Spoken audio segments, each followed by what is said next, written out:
Salam sejahtera, terima kasih karena bersama dengan saya di Nazilin Unity Channel. Rosmah kalah lagi di mahkamah hari ini. Kesian kepada Rosmah. Najib kini berada di penjara.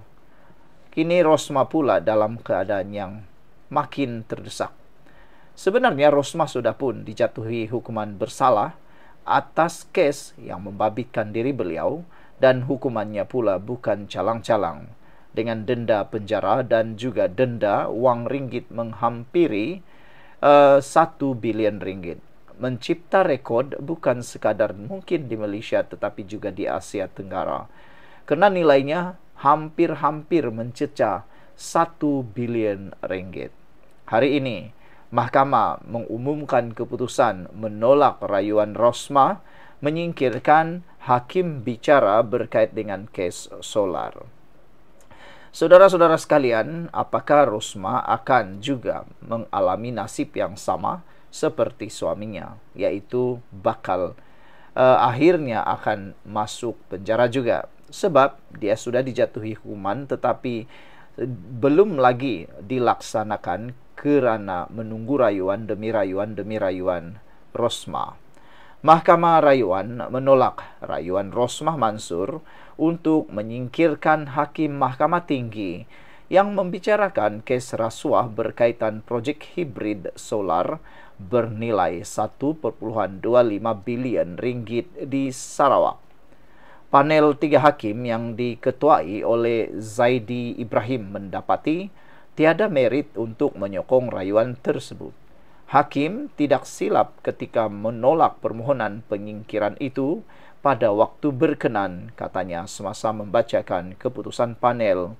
Isteri bekas Perdana Menteri itu merayu keputusan bekas Hakim Mahkamah Tinggi Zaini Mazlan yang kini dilantik sebagai Hakim Mahkamah Rayuan yang menolak permohonan Rosmah supaya dia menarik diri daripada membicarakan kes tersebut. Sebelum kita teruskan ulasan ini, izinkan dulu saya kongsikan kepada anda semua. Ini terapi imun Transfer Factor for Life. Terapi imun yang meningkatkan daya imun badan kita sehingga 400%.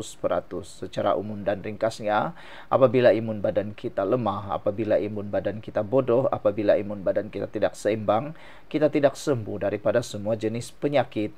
Bahkan penyakit itu bersarang, berakar di dalam tubuh badan kita. Apabila imun badan kita jadi bodoh, dia tidak dapat mengenal mana lawan, mana kawan dalam badan kita. Imun badan juga memakan diri kita sendiri. Tetapi terapi imun ini mengajar, mendidik, menguatkan dan juga menyeimbangkan sistem imun badan kita.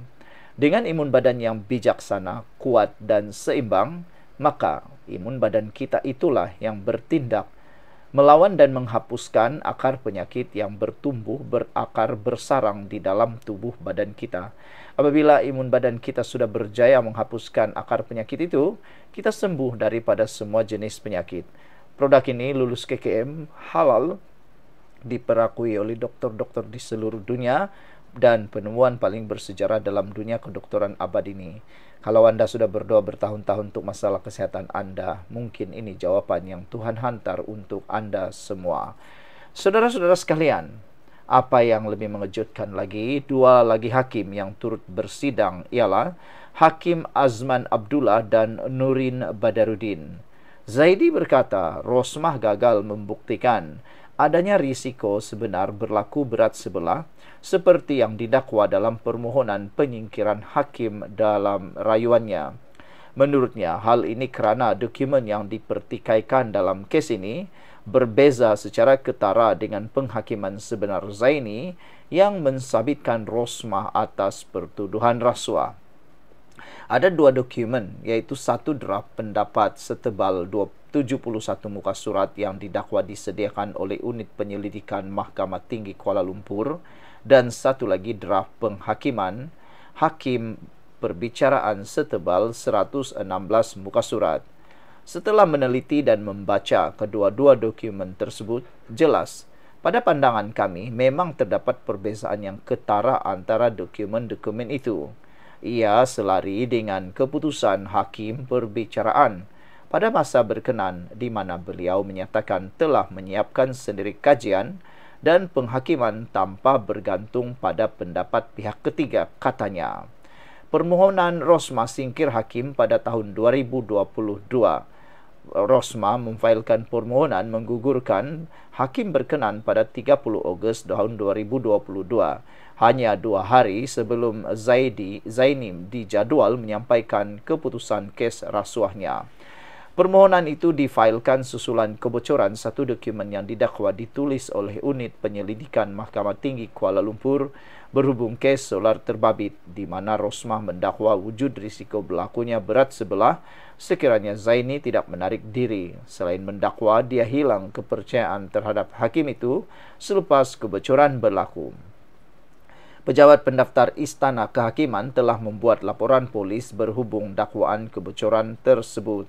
Pada 1 September, Zaini menolak permohonan Rosmah dengan menegaskan bahawa dokumen yang bocor hanyalah draft pendapat yang disediakan oleh unit berkenan dan dia tidak pernah bergantung pada pandangan pihak ketiga kerana sentiasa menyiapkan kajian sendiri dalam menulis penghakiman. Pada hari yang sama, Zaini mensabitkan Rosmah atas ketiga-tiga pertuduhan rasuah dan menjatuhkan hukuman penjara 10 tahun serta denda RM970 juta.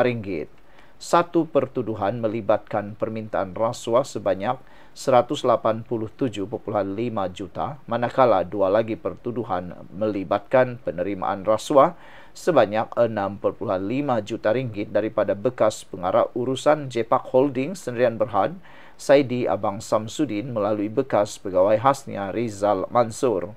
Perbuatan itu didakwa dilakukan sebagai dorongan untuk membantu syarikat tersebut mendapatkan projek solar hibrid fotovoltaik bersepadu serta kerja penyelenggaraan dan operasi genset untuk 369 sekolah luar bandar di Sarawak. Bagaimanapun, Rosmah diberikan penangguhan pelaksanaan hukuman sementara menunggu rayuan terhadap keputusan Zaini.